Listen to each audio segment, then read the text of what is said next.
the best fit for your family. Think about this for a minute. In new construction homes that feature an open floor plan, and really most of them do to some extent, consumers are taught to be comfortable paying more for it based on the fact that it's so costly to remove a wall from an existing home. So paying more to have it already done must make better sense. Not. New homes don't have the added cost of removing walls. They were never there. How many times has a potential homeowner on TV who bristles over the price of the new home is told, you have an open floor plan and modern conveniences. You have to pay extra for that. Well, if you bought an older home and had the walls removed, you'd spend thousands and live through the construction and the mess. This way, you're paying for it up front. And they do. No one tells them that the option of buying a home with walls and simply not removing them is an option. So these buyers dutifully agree to pay more to have a new home where there's fewer walls. Think about that for a minute. Fewer walls. They're paying more for a feature of open space than costs the builder less to create. Less framing, less drywall, taping, spackling, less trim, less painting. Same basic appliances, but even expensive stainless steel ones, somewhere, somebody's making money off of the marked up price. In short, consumers are paying more for a feature that costs less to create. So think about that. If you've ever considered new construction, you know that every time you ask for an upgrade, like shelving, upgraded doors, upgraded flooring, upgraded carpet, divided closets, framed-in walls, hardware, walk-in shower instead of a tub, kitchen appliances that are upgraded, the builder increases the price because of the added materials and labor. And now you've been convinced to pay more to not get a wall and to not get additional trim, outlets, cabinets, shelving, lighting, and so forth. Go figure. So here's some tips I want you to think about. Do you have lots of people over often? Open plan is good. Do you like to cook and enjoy having people converse with you while you're cooking? Open floor plan is good. Do you prefer a smaller, quiet space for everyday living? Definitely opt for a closed floor plan. Do you have a lot of artwork? A closed floor plan lets you show it off. Do you like modern or are you a traditionalist? Well, open floor plans lend themselves to a modern look with furniture, and a closed floor plan will complement a traditional look. Do you play your music loud or watch TV a lot? Well, remember, an open plan will exaggerate noise, but a closed floor plan lets you keep sound in one area.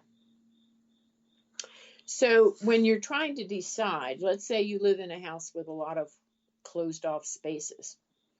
Well, you start by making a prioritized list of the changes that you want to really make in your home.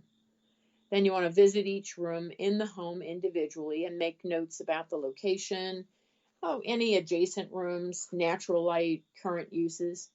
How can the room you're standing in become a better room by combining it with the one next to it? A lot of bathroom expansions begin with the realization that a cramped bathroom is right next to a small, seldomly used room or linen closet.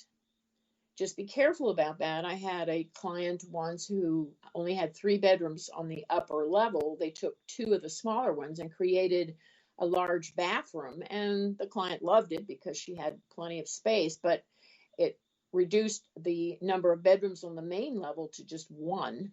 And then there was another one in the lower level, another bedroom, but it was a hard sell because most people want to have more than just 1 bedroom on the first floor, and they didn't want to be in a basement. But 2 adjacent bedrooms can be combined to create 1 larger bedroom or an office space. You could finish a garage and turn it into a master bedroom, family room, or entertainment room with a breezeway connecting to the main part of the house if the garage is separate from the main part of the house. Another thing to think about is the concept of half walls or low bookcases between spaces. This gives the appearance of sectioning off the area. You can also use glass walls to create quiet space, but you still let in the light. And decide whether or not you really want to open up all the walls. Energy efficiency is very important and privacy is gone or diminished. Everyone in the same big room with each person doing what they want may or may not be a good idea.